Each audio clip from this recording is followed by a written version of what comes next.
ही माय आणि लेकी. माईने हात फिरवला लेकीच्या तोंडावर. आईला म्हणलं, आई लई लगबग तुझी, घरात जाती तांदूळाची गोण गाडीत टाकते. अरे लई श्रीमंत आहे तुझा जावाई, काय कमी आहे त्याला? जो म्हणीन तो तांदूळ घेऊन जाता जाता. ती म्हणते तसं नव महाराज, तुम्हाला तरी कळलं पाहिजे.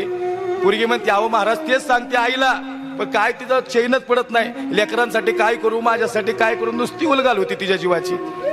महाराज म्हणली, आई म्हणली, महाराज तसं नव, आता तो लय श्रीमंत असन जावाई आमचा, लय श्रीमंती असन हिच्या घरी, पण ही तांदळाची गोण का टाकली माहिती का? आता घरी जाऊन भात करेल आणि पहिला घास तोंडात घालेल ना, आणि मग तिला आईची आठवण येईल. ज्या दिवशी तिची आई जाईल ना, ज्या दिवशी तिची आई जाईल ना, ही वानवळा देणारी म्हातारी घरात नसेल.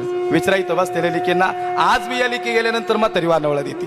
तिची परिस्थिती कशी का असना, पण तिने दिलेल्या वानवळ्यात प्रेम मात्र मोठं आहे. लेकुराचे हित वाहे माऊलीचे चित्त, ऐसी कळवळ्याची जाती आणि करीला भावी